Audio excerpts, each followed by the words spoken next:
Hello, CLAT PG aspirants. Welcome to Level Up CLAT PG. So today I'll be dealing with a very important video. So I made a short regarding it also. कि we'll be coming up with a video which will discuss the constitutional law roadmap. See, constitutional law एक ऐसा subject है जो मेरे हिसाब से हर paper में, चाहे वो जुडिशरी हो, चाहे वो और कोई पेपर हो आपका, उसमें एक बहुत बड़ा पोर्शन बनाता है, बहुत बड़ा पोर्शन. तो अब क्या कॉन्स्टिट्यूशनल लॉ का रोड मैप हम क्यों डिस्कस करेंगे? कॉन्स्टिट्यूशनल लॉ का रोड मैप हम लोग इसलिए डिस्कस करेंगे because we need to understand what we have to study and what we don't. See, मैं ये नहीं बोलने वाला कि जो मैं बताऊंगा वही आता है और कुछ नहीं आता. एग्जॉस्टिवली बोलना तो इम्पॉसिबल है, but after studying all the papers from 2021 to 2026 I have made certain things like एक प्रॉपर पीपीटी मैंने बनाई है जो कि शेयर भी करूंगा मैं आगे जाके ग्रुप में.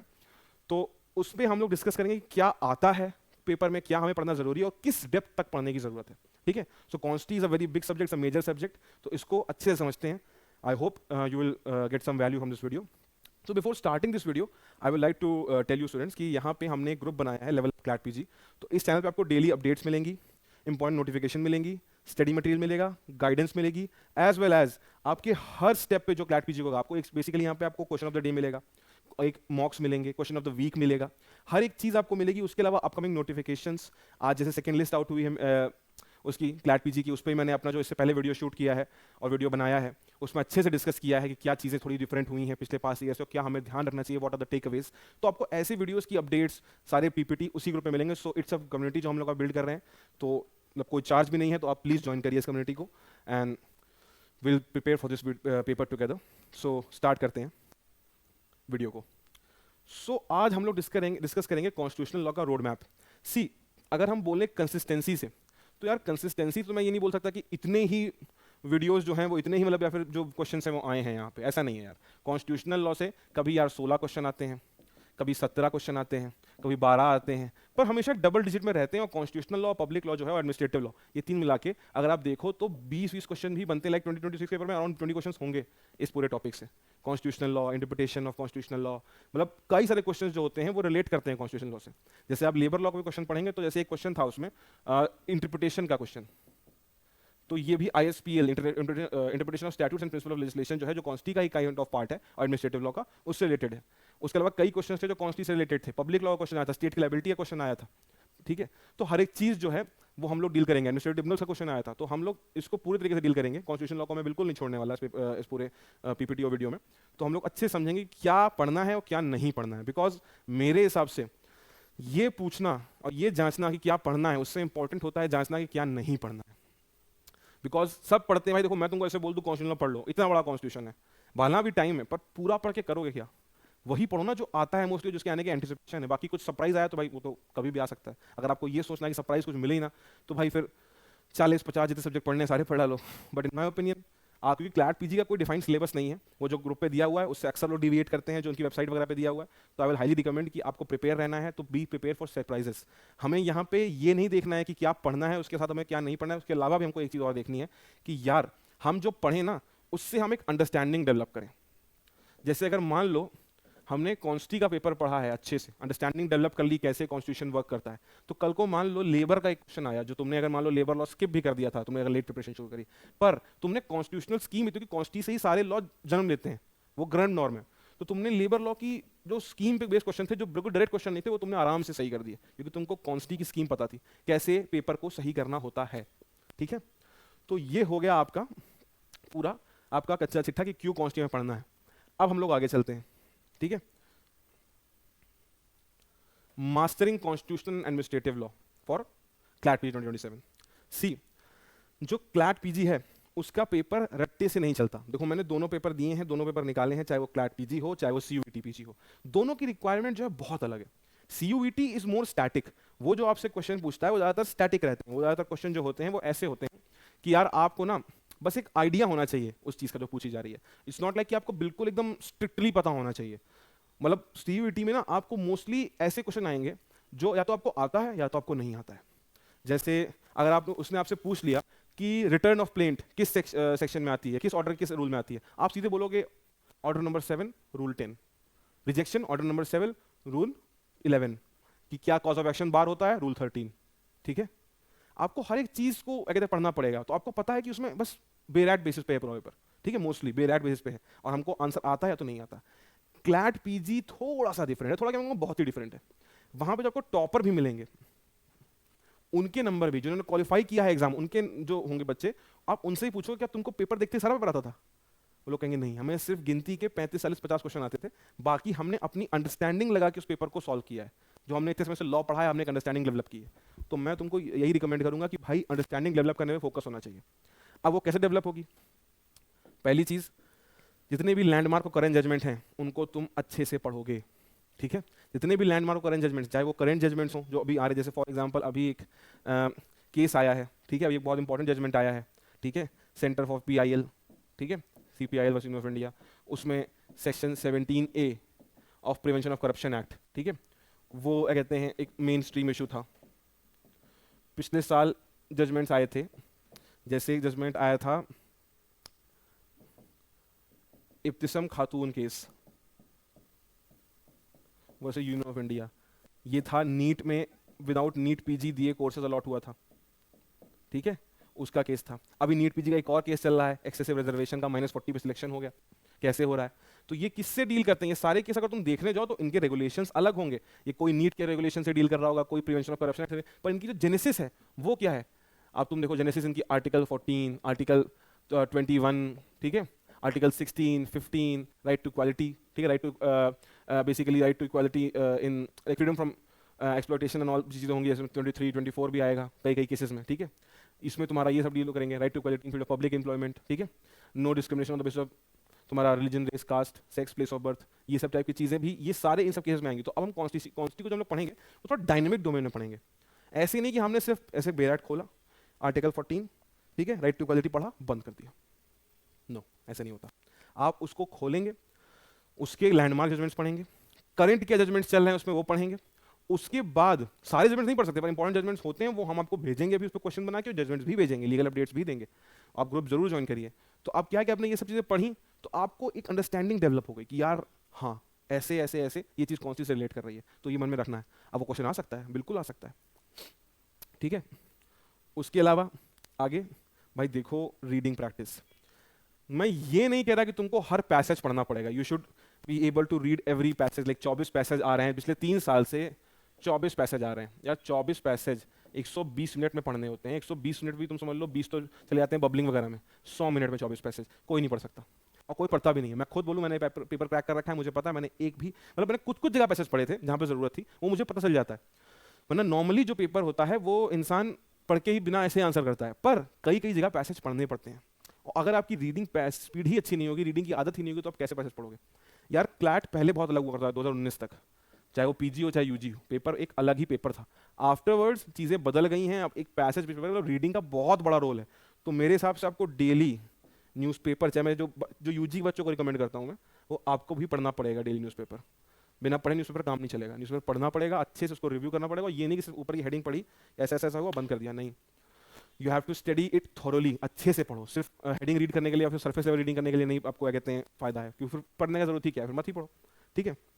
उसके अलावा एक गैप जो होता है थ्योरी में और प्रोसेस में, जो मैंने बोला एनालिटिकल स्टडी से, उसको आप गैप करिए, उसको ब्रिज करिए। अब जैसे थ्योरी लिख ली, आर्टिकल 14 आपको पता है, equality before law, equal protection of law, क्या ओरिजिन है, पढ़ लिया। अब यार क्या डेवलपमेंट हो रहा है इस फील्ड में, जैसे अभी दविंदर सिंह केस आया था, ठीक है, उसमें बताया गया कि आप जो है क्रीमी लेयर लगाइए SC ST पे इन टर्म्स ऑफ प्रमोशन, तो वो आर्टिकल 14 का जो है एक पहलू है, एक फैसेट है। तो आप उस थ्योरी को जो करंट प्रोसेस चल रहा है उससे लिंक करिए, तभी तो आपकी स्टडी अच्छे से हो पाएंगी, तभी तो आपकी जो स्टडी होगी, तभी तो आपकी जो बेसिकली क्या कहते हैं उसको हम लोग, जो आपकी वो होगी, क्या कहते हैं उसको, एक प्रिपरेशन, जिसको हम लोग एक फुल प्रूफ कह सकेंगे। देखो प्रिपेयर 100% कोई नहीं हो सकता आखिरी दिन तक, जिन्होंने एग्जाम निकाला है वो भी अच्छे से 100% प्रिपेयर नहीं थे, वो बस अपना एक अच्छी अंडरस्टैंडिंग डेवलप करके आए थे और अच्छे से पढ़ के आए थे। कई कई लोग आई नो, अरे मैं खुद यार मैंने 15 दिन में पढ़ के एग्जाम निकाला, कई कई लोग आई नो जिन्होंने बहुत ज़्यादा दिन पढ़ के नहीं निकला उनका। तो भाई क्योंकि वो गलत तरीके से पढ़ रहे थे, सिर्फ बेराट पढ़ रहे थे और नोट्स पढ़ के बंद कर दे रहे थे, उन्होंने क्वेश्चन लगाए नहीं, पेपर एनालाइज करे ही नहीं, देखा ही नहीं कि डिमांड क्या है पेपर की। हम लोग इस चैनल पे आपको PYQ एनालिसिस भी करके दिखाएंगे, हर एक चीज़ आएगी धीमे धीमे। चलिए अब उन्होंने ये समझ लिया, और फाइनली देखो बेराट से मैंने ये बोला सिर्फ बेराट मत पढ़ो, पर ये नहीं बेराट्स पढ़ो ही मत, बेराट्स भी आने चाहिए। आप क्लैट PG, चलो मैं बता रहा हूँ क्लैट PG के लिए, पर आप एलेट PG भी देखिए, तो एलेट PG का जो पेपर था उसमें कई ज़्यादा क्वेश्चन जो थे, जैसे वो एविडेंस के ले लीजिए चाहे किसी के, वो बेराट से आए थे, वो बेराट पे ही बेस्ड थे। तो बेराट जो है वो बहुत ज़रूरी है, उसको पढ़ना ही पढ़ना है। If you want to like go somewhere, आपको पेपर में निकालना है पेपर, तो भाई पढ़ना पड़ेगा। बिना बेयर एक्ट पढ़े आप कहीं से भी इसको नहीं समझ सकते, ठीक है। तो बेयर एक्ट का भी बहुत बड़ा एक रोल होता है। तो ये चीज़ आप समझ गए, बेयर एक्ट भी पढ़ना है। तो अभी मैंने शुरू के लिए स्टार्ट किया पढ़ना क्या क्या है। लैंडमार्क करेंट जजमेंट्स पढ़ने हैं, रीडिंग प्रैक्टिस करनी है, आपको जो चीज़ें पढ़ रहे हो थ्योरी में उसको करंट प्रोसेस से लिंक करना है, और फिर बेयर एक्ट को भी पढ़ना है। ये तो हमने ये डील कर लिया कि कैसे पढ़ना है, क्या पढ़ना है, कितना पढ़ना है। अब हम लोग आगे आएंगे, जो चीज़ें इंपॉर्टेंट है उनको धीमे धीमे करके डील करेंगे, ठीक है। चलो चलो भैया, the core principles of constitutional law, ठीक है भैया। देखो सबसे इंपॉर्टेंट चीज़ कॉन्स्टिट्यूशनलिज्म। कॉन्स्टिट्यूशनलिज्म क्या होता है? कॉन्स्टिट्यूशनलिज्म एक चीज़ होती है बेसिकली, कॉन्स्टिट्यूशनलिज्म और कुछ नहीं होता है। कॉन्स्टिट्यूशनलिज्म का मतलब होता है कॉन्स्टिट्यूशन इन मोशन, समझे।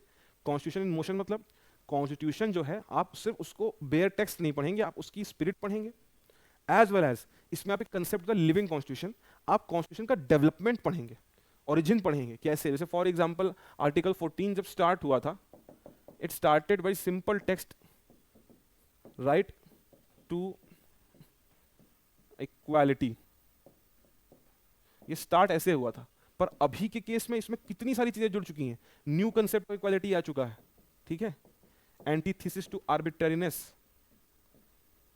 न्यू कंसेप्ट ऑफ इक्वालिटी आ चुका है। मल्टीपल केस लॉज आ चुके हैं, अलग अलग टाइप के केस हो चुके हैं। चाहे आप उस केस को ले लीजिए, चाहे नरगेश मिर्जा केस हो, जहाँ पे एक एयर होस्टेस को रिटायर कर दिया जा रहा था just because she was pregnant, ठीक है। आफ्टर बिकमिंग अ मदर वो एयर होस्टेस नहीं हो सकती, ये कितना आर्बिट्ररी था, ये हटाया गया। पिछले साल का केस के उमा देवी केस, के उमा देवी केस में क्या हुआ था, एक औरत जिसका थर्ड चाइल्ड कंसीव करा था उसने, उससे कहा गया था कि आपको मैटरनिटी लीव नहीं मिलेगी। ये कितना आर्बिट्ररी था। तो ये क्या है कि इसमें फैसेट जुड़ते गए। तो ये क्यों जुड़ते हैं? कॉन्स्टिट्यूशनलिज्म का कंसेप्ट हमारे यहाँ जिंदा है, ठीक है। हमारा कॉन्स्टिट्यूशन एक आर्कियाक और ऑर्थोडॉक्स डॉक्यूमेंट नहीं है, वो बहुत ही ज़्यादा डेवलपमेंट फ्रेंडली एंड बहुत ही ज़्यादा डायनेमिक है, समझे।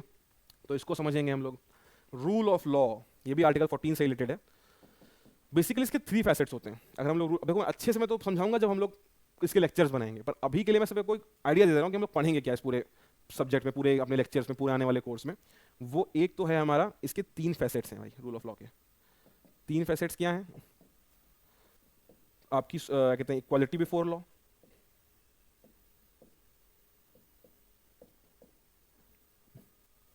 और आपका क्या कहते हैं हो जाएगा सुप्रीमेसी ऑफ लॉ, और प्रिडोमिनेंस ऑफ लीगल स्पिरिट।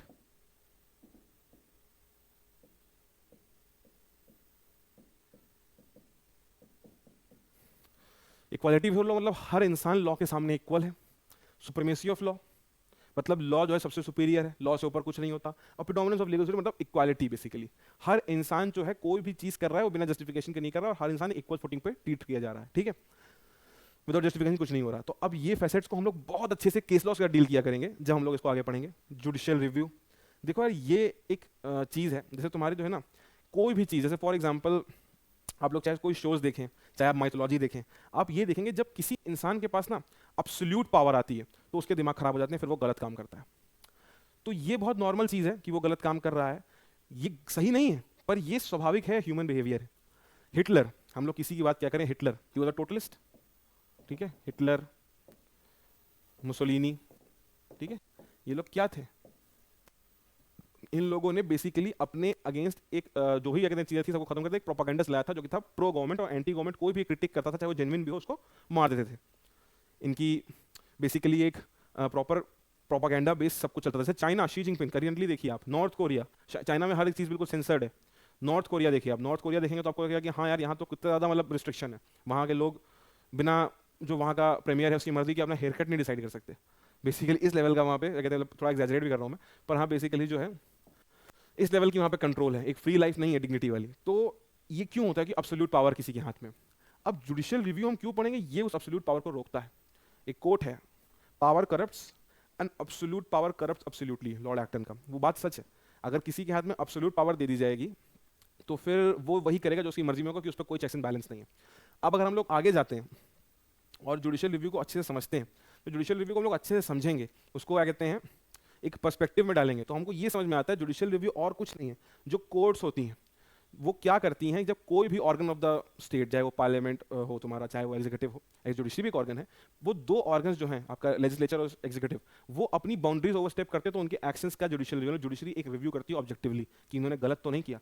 चाहे आप इमरजेंसी लगाने की बात करें, अगर प्रेसिडेंट का सेटिस्फैक्शन है उसमें, वो क्वेश्चनेबल है। शमशेर सिंह केस में आप देख लीजिए, SR बोमई केस में देख लीजिए, हुआ है।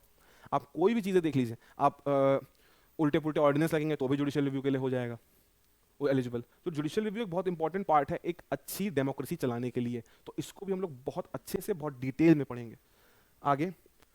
सेपरेशन ऑफ पावर, एक बहुत बड़े फिलोसफर थे, फ्रेंच फिलोसफर मॉन्टेस्क्यू जो है, उन्होंने ये कंसेप्ट दिया सेपरेशन ऑफ पावर। इन्होंने कहा था कि देखो यार, एक इन्होंने भी वही चीज़ इसीलिए की गई थी, ये सब चीज़ें जो आई हैं ये इसलिए आई हैं ताकि पूरी तरीके से आर्बिट्रेरियस ना डेवलप हो जाए। अगर उन्होंने कहा कि भाई, मॉन्टेस्क्यू का कहना था कि अगर पूरे पावर्स जो हैं वो एक ही बॉडी के हाथ में डाल दी गई तो कोई चेक्स एंड बैलेंसेस नहीं रहेंगे।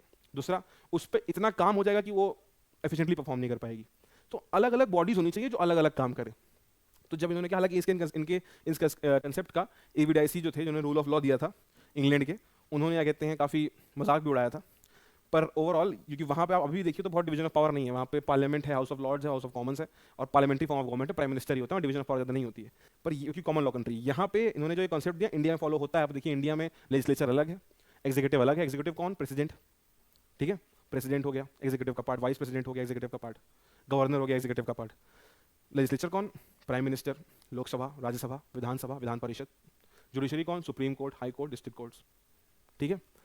तो यहाँ पे डिवीजन है, और डिवीजन बहुत जरूरी है to maintain checks and balances, तो इसको भी हम लोग बहुत अच्छे से पढ़ेंगे, ठीक है। ये सब मैं आपको ये नहीं पढ़ाऊंगा कि आपको डायरेक्टली पूछ लिया जाएगा पेपर में, पूछ भी सकता है। जैसे इस बार क्वेश्चन था आपका स्वर्ण सिंह कमेटी वाला, बेसिकली कि कौन था जिसने क्या कहते हैं DPSP का कहते हैं इंडिया में रिकमेंड किया था कि DPSP आए।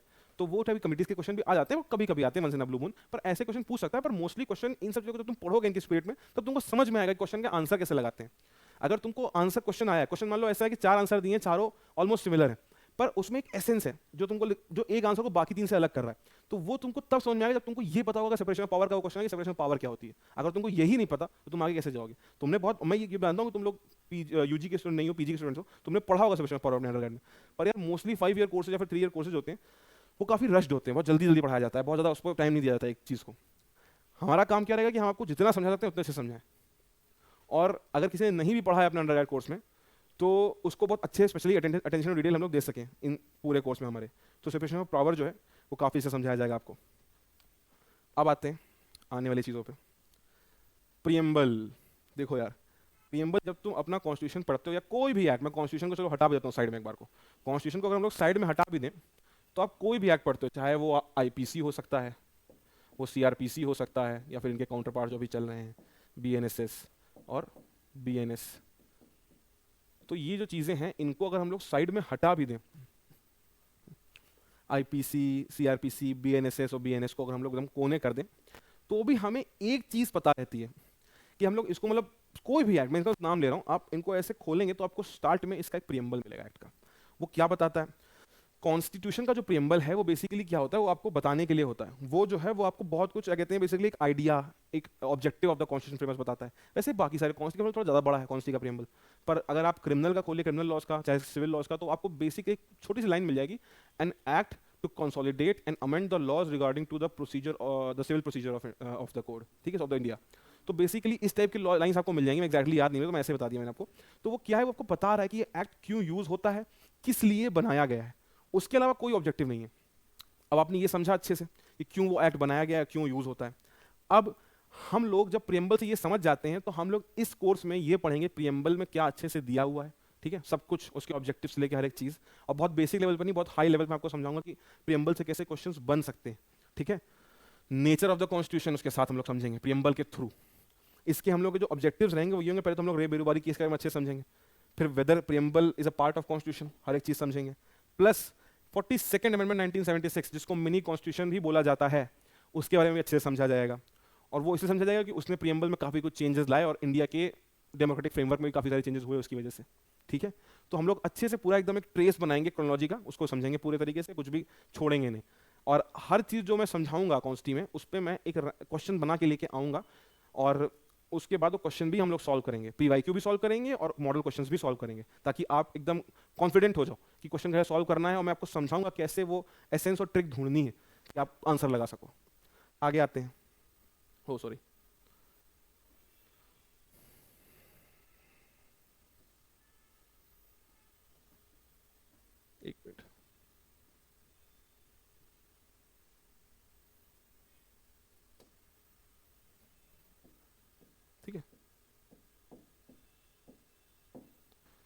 अब जो हम लोग पढ़ेंगे दैट इज फंडामेंटल राइट्स। देखो यार, मेरे हिसाब से ये एक ऐसा पार्ट है जो सबसे ज्यादा इंपॉर्टेंट है, सबसे ज्यादा इंपॉर्टेंट। मैं ये नहीं कह रहा बाकी पार्ट्स इंपॉर्टेंट नहीं है, पर ये पार्ट जो है सबसे ज्यादा इंपॉर्टेंट है।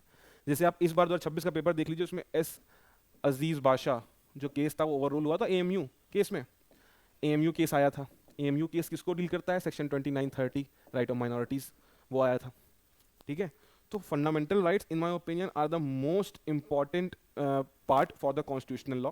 इसमें हम अच्छे से पढ़ेंगे गोल्डन ट्रायंगल की ट्रिलॉजी, आर्टिकल 14, 19, 21, कैसे ये ट्रिलॉजी बनी, फ्रॉम द शिफ्ट जो हुआ आर्टिकल 21 के अंदर from AK Gopalan case to Maneka Gandhi case.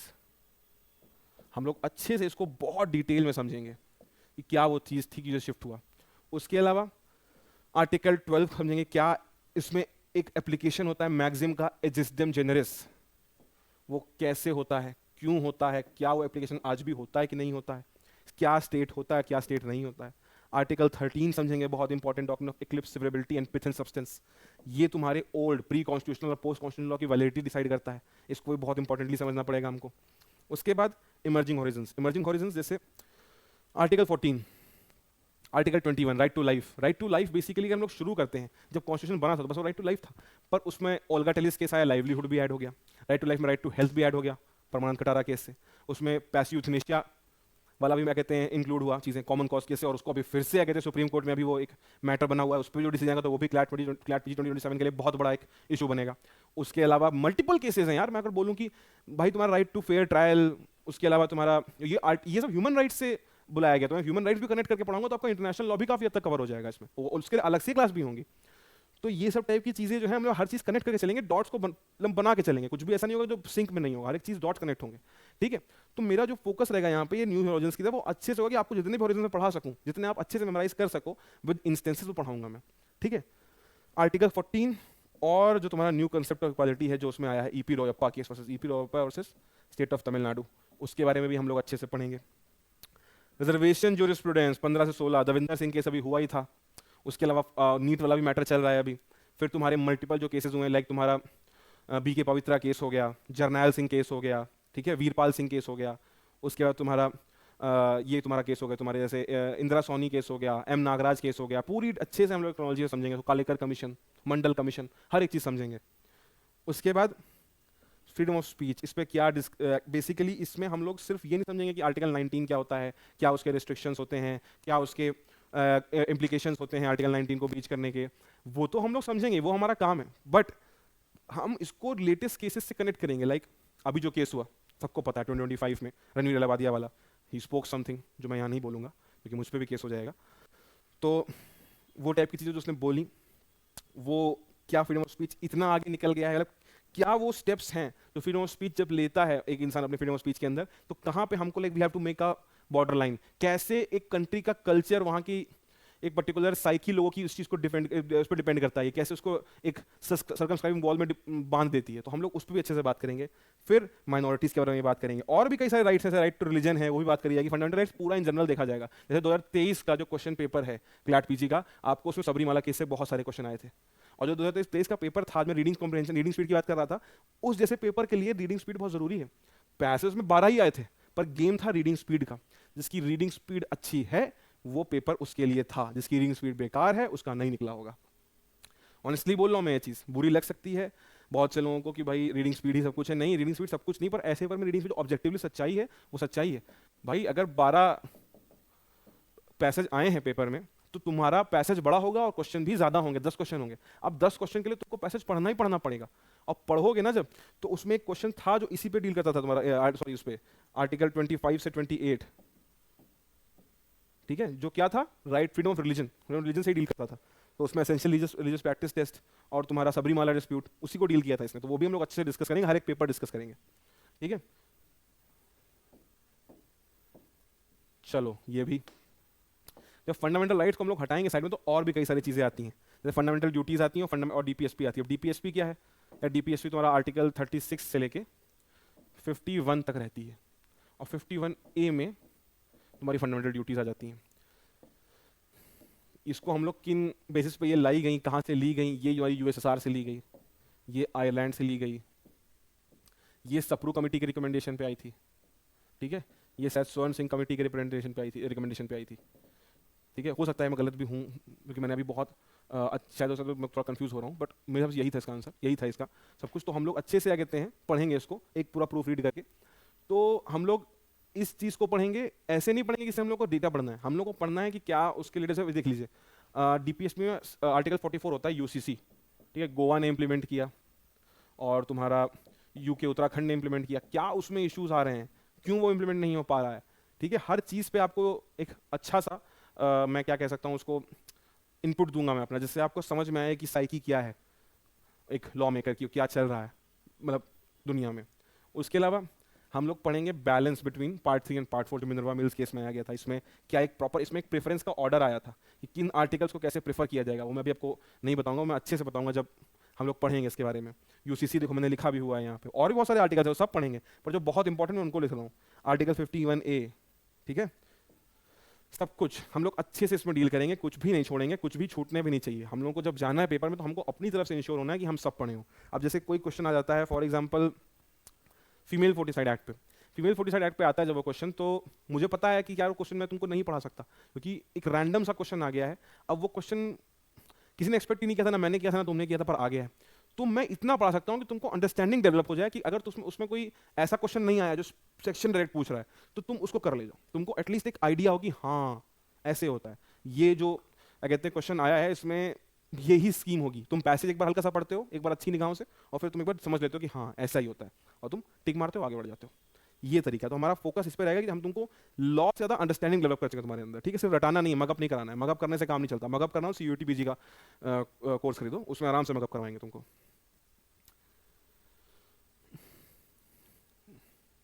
अब आते हैं बेसिक स्ट्रक्चर डॉक्ट्रिन पे, ठीक है। इसको भी बहुत अच्छे से डील करा जाएगा। बेसिक स्ट्रक्चर डॉक्ट्रिन और कुछ नहीं है, ये बहुत इंपॉर्टेंट डॉक्ट्रिन है, मेरे हिसाब से ये सबसे इंपॉर्टेंट डॉक्ट्रिन है पूरे कॉन्स्टी की, क्योंकि इसके अंदर आपको एक मैं क्रोनोलॉजी पढ़ाऊंगा, कहाँ से ये सब शुरू हुआ, कहाँ पे ये सब खत्म हुआ, हर एक केस में क्या इंपॉर्टेंट हेल्ड हुआ, क्या उस केस का क्या इंपैक्ट पड़ा, और कहाँ पे वो ओवर रूल हुआ, और क्या बेसिक स्ट्रक्चर डॉक्ट्रिन में कितने सारे डोमेन्स फॉल कर रहे हैं आज के समय में। क्योंकि यार देखो, अगर मैं बोलूँ कि मैं तुमको एक एग्जॉस्टिव, ठीक है, एकदम लिस्ट दे दूंगा कि यार देखो ये होता है बेसिक डॉक्ट्रिन, और BSD तुम्हारी ये होती है, BSD में तुम्हारा बेसिकली ये 12 आइटम्स ही आते हैं। यार देने को मैं दे भी दूं, पर मुझे पता है बेसिक डॉक्ट्रिन जो है वो बहुत ही ज्यादा ग्रोइंग डॉक्ट्रिन है, इसमें कुछ भी आ सकता है। समय के साथ जो कोर्ट्स हैं इंटरप्रेट करके इसमें कुछ भी ऐड कर सकती है, नया फेसेट नया डोमेन ऐड कर सकती है। तो जब मैं जानता हूं कि कुछ भी ऐड हो सकता है, तो मैं तुमको एक एग्जॉस्टिव लिस्ट तो नहीं देता, पर हाँ मैं तुमको जितने केसेस मैंने पढ़े हैं, जितने केसेस मेरे जान में हैं, जो एग्जॉस्ट इसके लिए इंपॉर्टेंट है, जो इसके लिए होने ही होने चाहिए इंसान के दिमाग में, वो मैं तुमको अच्छे से पढ़ा दूंगा एक एक चीज कवर करके कि क्या बेसिक स्ट्रक्चर डॉक्ट्रिन में क्या एडिशन हुआ है, क्यों हुआ है, और करंट स्टेज पे उसका क्या हाल है। तो वही चीज जो मैंने बोली भी है, मास्टरिंग द क्रोनोलॉजी, क्रोनोलॉजी तुमको आनी चाहिए। उसके अलावा limited amending power, amending power से रिलेटेड जो तुम्हारे केसेस थे अमेंडिंग पावर वाले, जैसे आपका IC गोलकनाथ केस है, ठीक है, इससे पहले आपका वो हुआ था शंकारी प्रसाद, ठीक है, सज्जन सिंह, ठीक है, वो सारे केस हम लोग इस पूरे कोर्स में डिस्कस करेंगे, कुछ भी नहीं छूटेगा, ठीक है। उसके अलावा एक non exhaustive list of feature जो मैंने बोला भी था, नॉन एग्जॉस्टिव, इस पर ध्यान देना, मैंने एम्फेसाइज भी किया है, नॉन एग्जॉस्टिव, एग्जॉस्टिव नहीं हो सकता, कोई पॉइंट ही नहीं है। जब ये मुझे पता है इवॉल्विंग और एवर ग्रोइंग डॉक्ट्रिन है, तो मैं कैसे बोल सकता हूँ कि यार मैं तुमको कुछ नॉन एग्जॉस्टिव सब पकड़ा दूंगा, ठीक है, सॉरी एग्जॉस्टिव सब पकड़ा दूंगा। उसके अलावा तुम्हारा लास्ट एडमिनिस्ट्रेटिव चेक पॉइंट्स। देखो जब बेसिक जो डॉक्ट्रिन है BSD ये बनाई ही इसलिए गई थी कि अब्यूज ऑफ पावर ना हो। देखो मोस्टली कॉन्स्टिट्यूशन में जो है ना, मैं जितने भी कंसेप्ट तुमको पढ़ाऊंगा, जैसे सेपरेशन ऑफ पावर हो गया, बेसिक स्ट्रक्चर हो गया, जुडिशियल रिव्यू हो गया, इनका काम ही यही है कि पावर को अब्यूज ना होने देना। पावर अब्यूज नहीं होगी तो तुम्हारा भी बेनिफिट होगा और पब्लिक का वेलफेयर होगा। India is a welfare state, ये तुमको मैं DPS पे जब पढ़ाऊंगा उसमें समझाऊंगा अच्छे से वेलफेयर स्टेट होता क्या, कैसे हम वेलफेयर स्टेट में एक तब्दील हो गए, कैसे हमारा वेलफेयर स्टेट बना, ठीक है। चलो आते हैं आगे। इमरजेंसी प्रोविजंस बहुत इंपॉर्टेंट। देखो स्पेशली जो अभी मणिपुर में हुआ, मणिपुर में जो हुआ, ठीक है, मणिपुर के अलावा अक्सर चीज़ें होती रहती हैं, ठीक है। तो मणिपुर के अलावा मैं अगर बोलूँ तो पास्ट के बारे में पढ़ाऊंगा मैं कई सारे केसेस, लाइक तुमको याकूब मदन केस, ठीक है, अब्दुल अजीज़ केस, उसके अलावा तुम्हारा Sarbananda Sonowal case, SR Bommai case, जितने भी केस हैं मेजर वाले इससे रिगार्डिंग, ठीक है। 1975 की इमरजेंसी में क्या हुआ, हर एक चीज़ हम लोग इमरजेंसी प्रोविजन में डील करेंगे। इंपॉर्टेंट कंसेप्ट लाइक जो इमरजेंसी 3 होती हैं, 352, 356, 3 और 360, नेशनल इमरजेंसी, ठीक है, प्रेसिडेंट रूल और फाइनेंशियल इमरजेंसी। क्या इनकी टाइम लिमिट होती है? अक्सर ऐसे क्वेश्चन डायरेक्ट भी पूछ लिए जाते हैं, क्या टाइम लिमिट है, कितनी बार लगी है, कौन कौन से अमेंडमेंट हुए इसमें, जैसे 44th अमेंडमेंट, ठीक है, जिससे इसका ग्राउंड चेंज किया इंटरनल डिस्टर्बेंस से आर्म्ड रिबेलियन पे, ठीक है, ताकि ये कम वेग हो जाए। हालांकि क्या इसका इफेक्ट हुआ, क्या इससे चीज़ें बदली, वो सब समझाऊंगा मैं तुमको इसके अंदर। क्या इसका सही में कोई इम्पैक्ट हुआ भी? तो हम लोग फेडरल से यूनिटरी स्ट्रक्चर पर कैसे एक चेंज होता है, ऐसे तुम देखते हो कि फ्लिप होता है, कॉइन नहीं फ्लिप होता है, वैसे हमारा जो कॉन्स्टिट्यूशन है, हमारा जो स्टेट है वो फेडरल है, पर जब ये शिफ्ट होता है तो ये हो जाता है यूनिटरी, ठीक है। तो हम लोग का कॉन्स्टिट्यूशन इसीलिए बोला गया, तुम चाहे केसी वेयर की बात ले लो, चाहे एवा जेनिंग्स की, सबने बोला है हमारा जो कॉन्स्टिट्यूशन है वो पार्टली यूनिटरी पार्टली फेडरल है, क्वाजाई फेडरल, ठीक है। तो वो हम तुमको इसी से समझाएंगे सब इंस्टेंसेस से। उसके अलावा सेफगार्ड्स का जो एवोल्यूशन हुआ है, खासकर 44th अमेंडमेंट भाई बहुत ज़्यादा इंपॉर्टेंट है ये, इसके लिए वो तुमको अच्छे से समझाऊंगा मैं। सस्पेंशन ऑफ राइट्स 358, 359, जैसे कुछ राइट्स होते हैं वो ऑटोमेटिकली सस्पेंड हो जाते हैं लाइक 19, और कुछ राइट्स सस्पेंड ही नहीं हो सकते, ठीक है। तो मैं तुमको अच्छे से समझाऊंगा कि क्या है क्या नहीं है, ठीक है, कौन कौन से राइट सस्पेंड नहीं हो सकते, कौन सस्पेंड हो जाते हैं, अच्छे से समझाऊंगा तुमको। जुडिशियल रिव्यू कैसे होगा इसका, प्रेसिडेंट का कौन से केस हैं, जैसे एसआर बोमई में क्या हुआ था, किस वजह से जुडिशियल रिव्यू होना चाहिए था और नहीं हुआ था, या फिर हुआ भी था तो कैसे हुआ था, क्या डिक्टम था उसका, हर एक चीज़ डिसाइड की जाएगी और डील की जाएगी अच्छे से। और मैं आपके भी इनपुट लूंगा, लाइक लाइव क्लास होगी तो आपके भी इनपुट लूंगा मैं, आप लोग आराम से अपने इनपुट दे सकते हैं, कोई दिक्कत नहीं है। अब बात करते हैं और भी जो इंपॉर्टेंट कंसेप्ट हैं। देखो यार, जैसे एक तो हो गया तुम्हारा पार्डनिंग पावर। पार्डनिंग पावर क्या है? आर्टिकल 72 में प्रेसिडेंट की, आर्टिकल 161 में वाइस प्रेसिडेंट की। पार्डनिंग पावर है बेसिकली तुम्हारा कि जब गवर्नमेंट जो है सजा माफ कर सकती है तुम्हारी बाया एग्जीक्यूटिव हेड प्रेसिडेंट। इसमें पार्डनिंग कैसे होती है? 5 तरीके के पार्डन होते हैं, ठीक है। द पार्डन, कम्यूटेशन, रेमिशन, रिस्पाइट और रिप्रीव। उसको अच्छे से डील करेंगे, क्या इन सब में डिफरेंस होता है, क्या इसके गाइडिंग लाइट्स हैं, जैसे कैसे क्या प्रेसिडेंट ऐसे ही इसको एक्सरसाइज कर सकता है, क्या फिर काउंसिल ऑफ मिनिस्टर की राय लेता है, ठीक है, काउंसिल ऑफ मिनिस्टर की राय ली जाती है तो क्यों ली जाती है, ठीक है, क्या उसके पीछे रीजन है। इंपॉर्टेंट केस लाइक मारू राम, ठीक है, एपुरु सुधाकर, जो इंपॉर्टेंट केस हैं इसके, उसको अच्छे से डील करेंगे हम, क्या रीजन था उन केसेस के होने का, ठीक है। उसके अलावा द जुडिशरी, एंजैक वर्सेस कोलिजम। देखो यार, इसका प्रॉपर 4 केसेस का एक सागा है। हम लोग जुडिशरी तो यूनियन जुडिशरी पढ़ेंगे ही, ठीक है, कंप्लीट जस्टिस के जो सेक्शन हैं, सेक्शन कुछ केसेस हैं वो तो पढ़ेंगे, पर ये हमारे लिए बहुत इंपॉर्टेंट है। संकलचंद सेठ case, SP Gupta case, first जज केस, सेकंड जज केस, थर्ड जज केस, ऐसे कर करके हम लोग बहुत सारे केसेस में जो हम लोग पढ़ेंगे। एंजैक कैसे खत्म हुई, 99 अमेंडमेंट से आई, 2015-16 में खत्म हो गई, कैसे क्यों हुआ वो सब, तो उसको भी इसी के अंदर डील करेंगे हम लोग इस पूरे चैप्टर में, अपने पूरे कोर्स में, ठीक है। और बहुत स्ट्रीमलाइन तरीके से डील करेंगे, कुछ भी हैपजर्ड तरीके से डील नहीं होगा, एक एक करके हर एक चीज डील होगी, हर एक चीज पे एक एक करके आ जाएगा, ठीक है।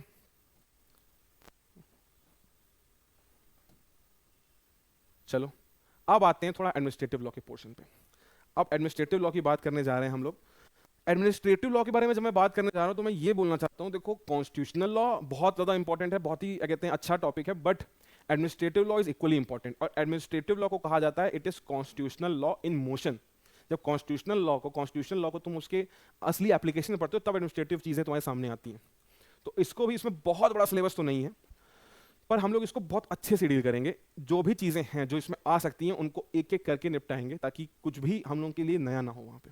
जैसे इस बार का अगर आप पेपर देखो तो एडमिनिस्ट्रेटिव लॉ के क्वेश्चंस थे, ठीक है। एडमिनिस्ट्रेटिव लॉ के क्वेश्चन ऐसा नहीं है कि नहीं थे वहां पे।